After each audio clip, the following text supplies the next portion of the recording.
Buenas tardes a todos, muchas gracias por estar aquí. Vamos a tener una mesa redonda con el título oficial de Abrir la caja negra, transparencia y explicabilidad como clave para una inteligencia artificial de confianza. Y bueno, yo me presento, voy a ejercer un poco de moderador, pero me dejan meter un poco de baza de vez en cuando. Me llamo Justo Hidalgo, soy el director de inteligencia artificial de Adigital, que es la Asociación Española de la Economía Digital, donde tenemos un área de tecnología responsables y hacemos productos, servicios y acompañamos a las empresas que son asociadas y las que no en este proceloso mundo de la IA, ¿no? Que va a toda velocidad, como hablábamos antes, ¿no? Hoy vamos a hablar de transparencia, ¿no? Y la transparencia en inteligencia artificial se puede definir de muchas maneras. La OCDE tiene incluso una definición estándar, pero básicamente son procesos, es que los procesos internos de los modelos, los sistemas de inteligencia artificial que construimos, desde los datos de entrenamiento hasta el proceso como entrenamos los modelos, y las decisiones finales, sobre todo, son comprensibles y auditables por parte del usuario final. Es un poquito mi definición sencilla de la transparencia, ¿no? Es un principio ético central, lo veis en los principios éticos de la OCDE, lo veis en la UNESCO, lo veis en la Unión Europea, porque es la manera de garantizar todo lo que viene después. No podemos hablar de sesgos, no podemos hablar de sostenibilidad, no podemos hablar de equidad si no hay transparencia para poder ver lo que está pasando, ¿no? Esto es súper fácil de decir, pero como ahora vamos a ver con expertos, es muy complicado de conseguir. De hecho, para ir empezando la conversación, no es algo binario, no es soy transparente, no soy transparente, hay mucho camino que recorrer, ¿no? Así que, bueno, para responder estas preguntas y otras relacionadas, como por ejemplo, cómo se alinea esto con los secretos industriales de las propias empresas, cómo de transparente hay que ser, pues contamos con varios expertos que nos van a ayudar. No me atrevo a decir que van a responder porque esto es complicado, pero por lo menos ayudar a entender Se intentará. Se intentará, eso es. Entonces, bueno, empiezo por Ginés. Ginés Sánchez es ingeniero industrial, emprendedor de Deep Tech y además ahora mismo es CEO de QCMob, que entre otras muchas cosas, para lo que nos vamos a hablar aquí, crea modelos explicables para entidades de diferentes sectores. Y además, muchas gracias por invitarme a este evento. Un placer. Lo tenemos a Germán Laera, que es el CTO de Domena AI, pionero en soluciones de datos sintéticos ya desde 2021, más o menos, efectivamente, y anonimización, etcétera, etcétera. Así que vamos a hablar también de la parte de generación de datos. Gracias, Germán. Un placer. Y por último tenemos a Juan Huguet, que es físico nuclear, doctor por la Universidad Pierre Marie Curie de Francia, París, y ex colaborador en Clarity AI. Y ahora es cofundador y CEO de Anyformat, una plataforma de IA para extraer y procesar información no estructurada, ¿verdad? Correcto. Muy bien, Muchas muchas gracias. Pues bueno, vamos a empezar si queréis. Os voy a pedir claridad, concisión, pero sobre todo que no vayamos por orden. Os hago preguntas y luego vamos hablando, ¿no? Bueno, ya he mencionado que la transparencia está considerada como un principio ético, ya lo hemos mencionado, la UNESCO, etcétera, etcétera. Pero en la práctica, con vuestra experiencia ahora mismo con empresas, con clientes, con el trabajo que realizáis el día, ¿cuál es el rol que tiene la transparencia en vuestro día a día? Viéndolo en un punto de vista muy pragmático, ¿hasta qué punto la falta de transparencia frena cosas como la inversión, el despliegue de IA en empresas tradicionales, o no estamos todavía ahí? Empezamos, si quieres, con ti, Ginés, pero es una pregunta para todos. Vale. Yo, bueno, creo que habría que diferenciarlo por sectores, ¿no? Hay sectores como puede ser la industria 4.0, en el que directamente no aplican inteligencia artificial porque necesitan esa transparencia. Es decir, si tú tienes un modelo de inteligencia artificial que te dice, oye, tengo que parar la planta y toda la producción, si el jefe de planta no sabe por qué le está diciendo ese modelo que tiene que parar toda la producción, no se va a fiar y no lo va a hacer. O sea, por eso no ha llegado todavía a implementarse de verdad en el sector que es la industria 4.0, que es un sector tremendo y que ahora va a ir llegando. Luego, por ejemplo, está el caso de la banca. En la banca, los modelos de inteligencia artificial, que aquí también Germán va a poder dar más información, para que ellos puedan utilizar un modelo de inteligencia artificial necesitan que el Banco Central Europeo, hablando de bancos europeos, apruebe ese modelo de, oye, sé por qué este modelo me está dando esta recomendación y no aquello. Eso, con la tecnología que hoy tenemos, hasta la fecha, o hasta que ha venido ChatGPT y todo lo demás, los bancos utilizaban y siguen utilizando y van a seguir utilizando modelos muy sencillos que son los que son de verdad explicables. O sea, sencillos a nivel de regresiones lineales o logísticas o algún árbol de decisión muy pequeñito. Pero no se atreven porque no pueden explicar el implementar y llevar a producción un modelo mucho más avanzado, mucho más potente, basado en una red neuronal, por la falta de transparencia. Y eso es justo donde nos encontramos y donde esperamos nosotros pues, poder aportar nuestro granito de arena para que a partir de aquí, con las tecnologías que están saliendo, pues se pueda empezar a implementar en sectores que son considerados como críticos o llamémoslo crítico, incluso que también con salud, modelos de inteligencia artificial mucho más avanzados. No podemos ir a una institución financiera a pedir un crédito, no nos lo dan y la razón es que lo ha dicho la IA, ¿no? Exactamente. Así que no te concedo el crédito. Exactamente. Perfecto. Germán, ¿es tu experiencia? ¿Es parecida? Sí, la respuesta corta es que no.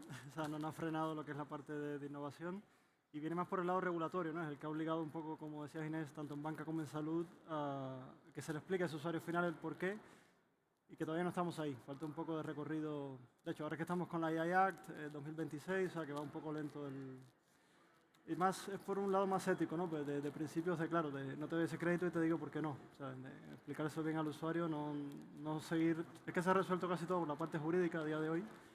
Estamos yendo a esa parte técnica, ¿no? Un poco más de explicar por qué basado en datos. No tanto un papel que diga regla 1, regla 2 y no te doy el crédito porque, no sé, llevas 6 meses en el banco y por eso no te lo ofrezco. Sí. Has mencionado 2026, antes de darte paso, el reglamento para los sistemas de alto riesgo. Esta conversación ya no es tan relevante porque va a ser obligatorio un cierto nivel de transparencia. Lo que pasa es que se está definiendo todavía. Así que, ¿cuál es tu experiencia?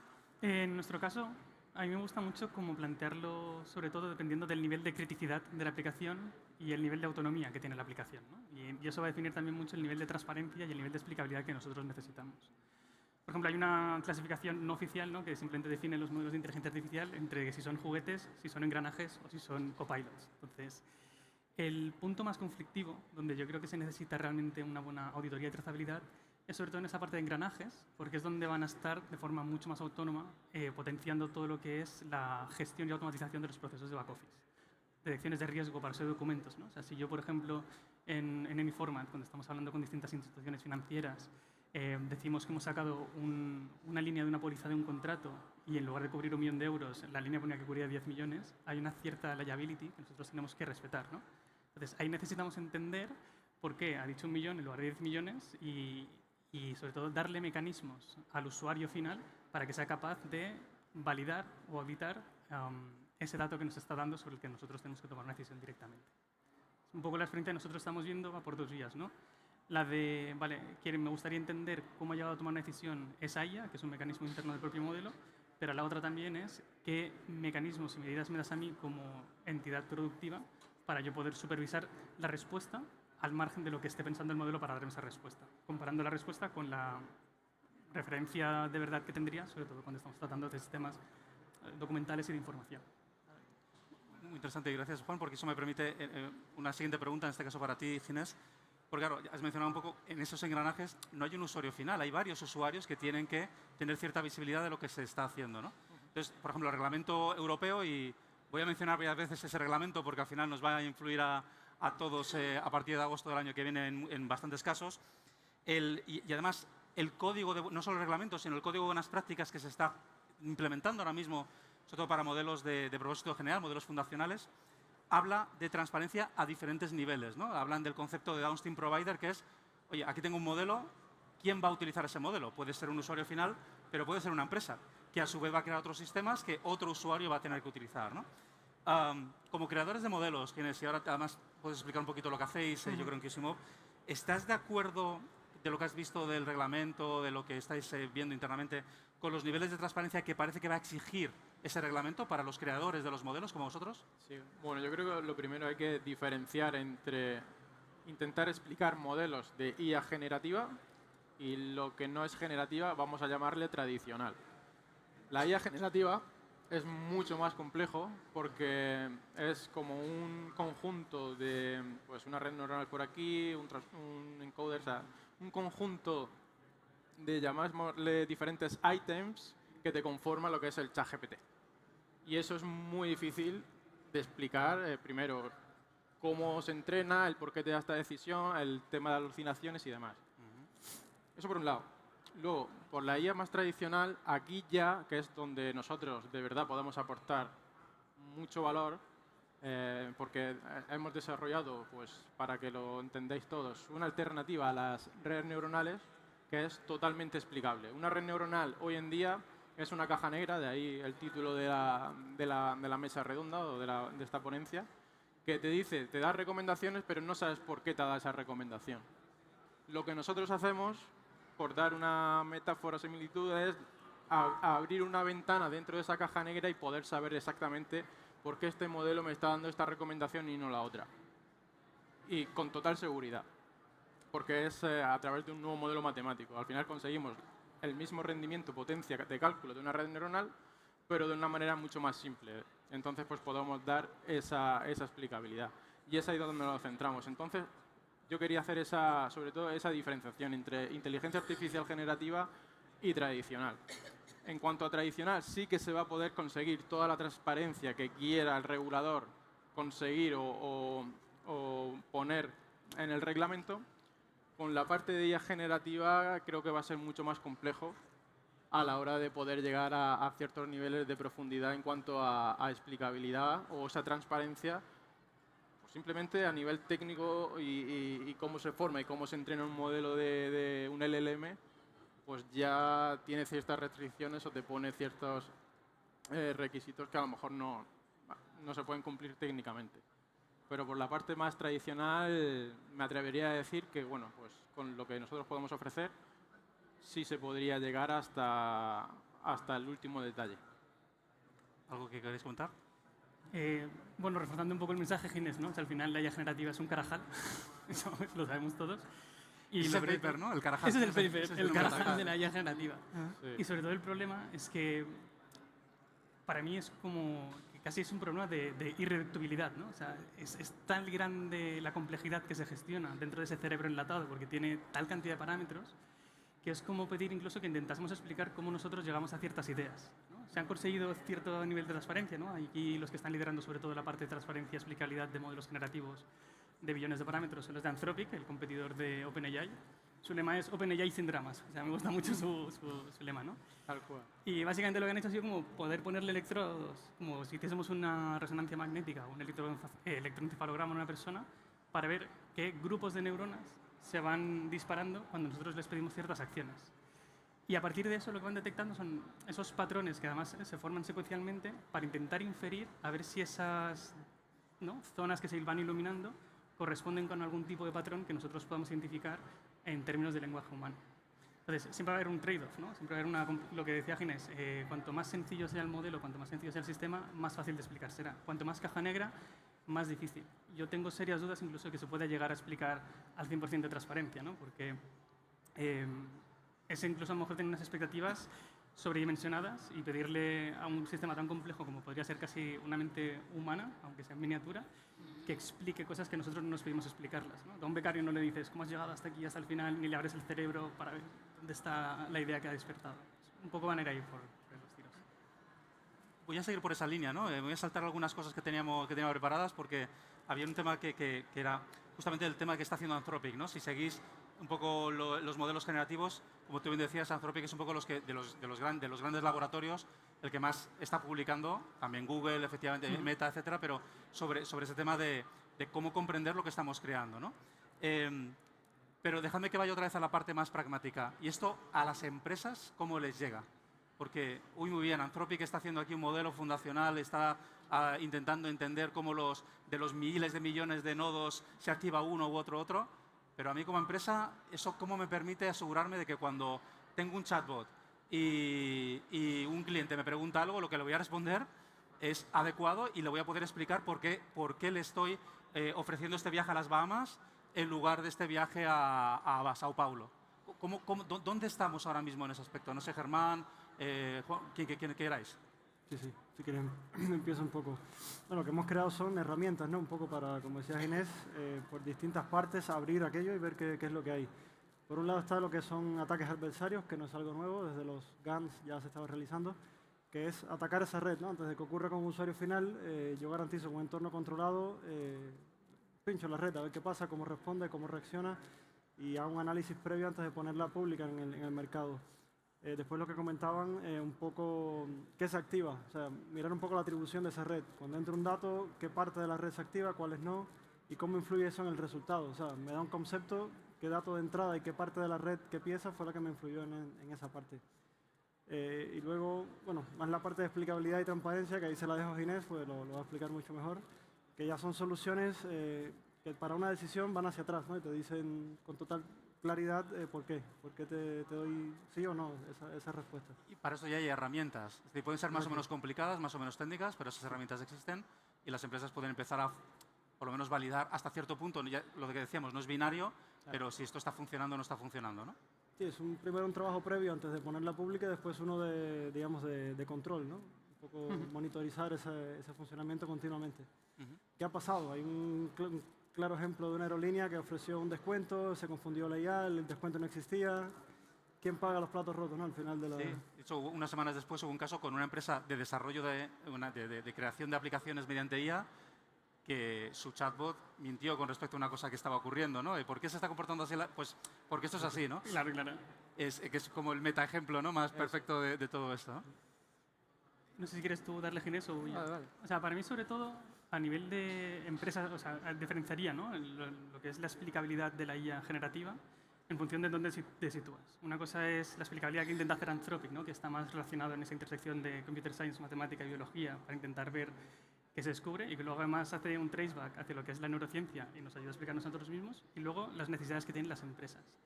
Y sobre todo que hay una brecha que es muy difícil de salvar, que aquí nosotros como consumidores de esas tecnologías, ¿no? Si construimos la capa aplicativa, estaremos siempre supeditados al tipo y el nivel de información de transparencia que nos quiera dar el proveedor.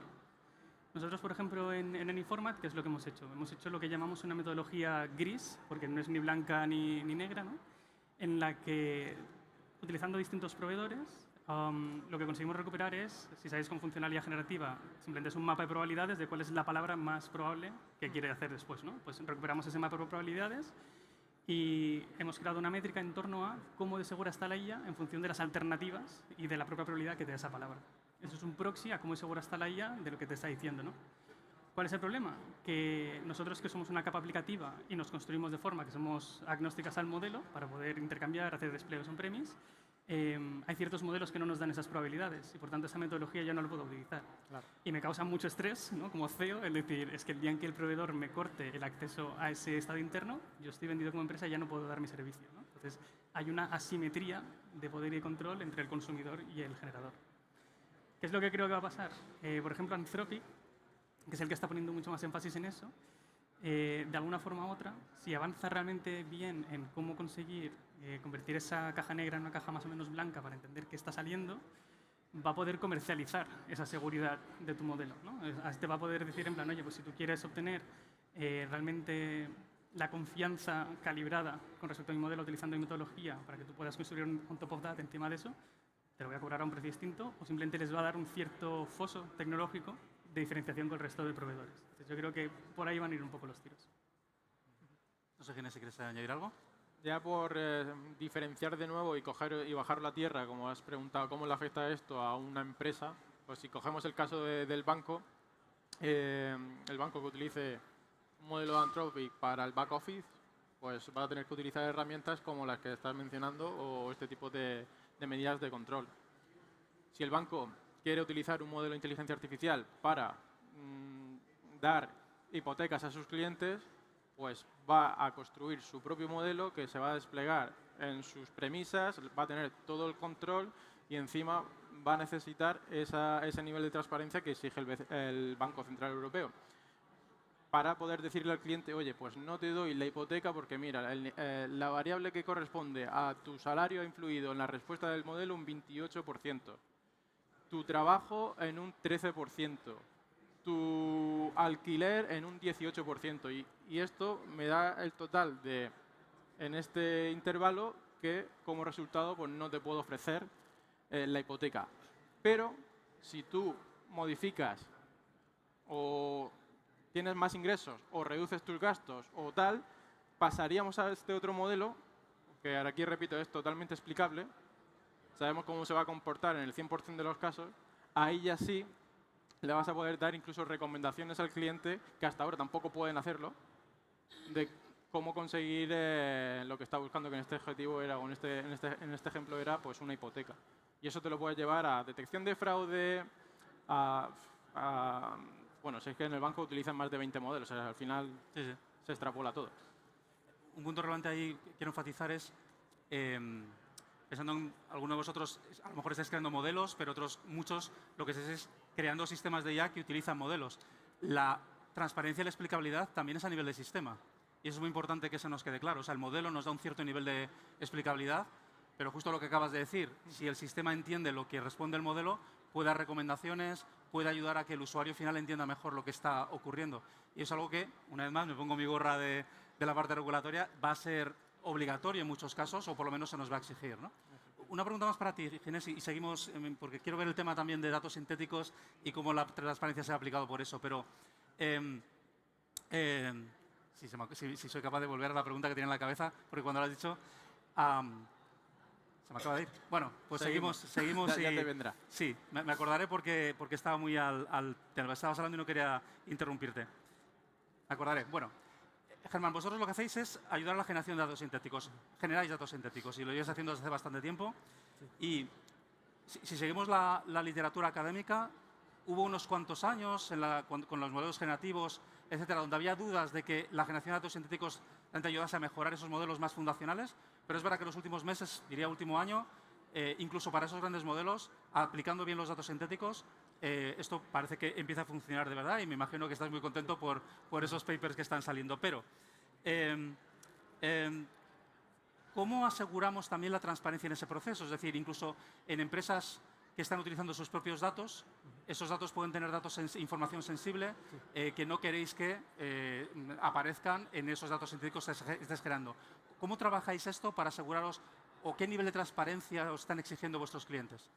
Sí, hay varios puntos. Uno como ciudadano, como usuario final, tiene por un lado datos de movilidad, datos de salud, datos bancarios, y todos son sensibles. Y eso va un poco más allá de la GDPR. O sea, GDPR no es solo tu nombre y tu teléfono, sino que si sé que has pagado aquí, comprado allá, sé dónde vives, sé dónde trabajas. Por lo tanto, en los comportamientos hay también información en tu movilidad que es sensible y que hay que proteger. Ahí lo que hemos hecho es como un super reporte que se ha creado, que analiza 3 métricas principales. Una es la parte de privacidad, otra es la calidad de ese dato comparado con ese dato real y después la utilidad. Lo explico todo al principio, que es un poco más enredado. Nosotros lo que hacemos para generar el dato sintético es basado en algoritmos de inteligencia artificial. Entonces, aprendemos un dato real. O sea, no es que creemos el dato como se hacía antes por reglas, que tú definías un entorno y empezabas a crear datos a partir de ese conocimiento de negocio. Nosotros lo que hacemos es aprender de ese dato 100% real, entonces aprende distribuciones, comportamientos, patrones. Y la parte difícil es esta, poder generar, digamos, usuarios o entidades que tengan esos mismos comportamientos a nivel estadístico, a nivel de patrón, pero que no pueda ir hacia atrás. O sea, que yo no pueda reidentificar información de ese usuario original, porque si no, no estamos haciendo nada. Y esa es la parte bonita de la solución, ¿no? También conseguir ese trade-off entre privacidad y calidad.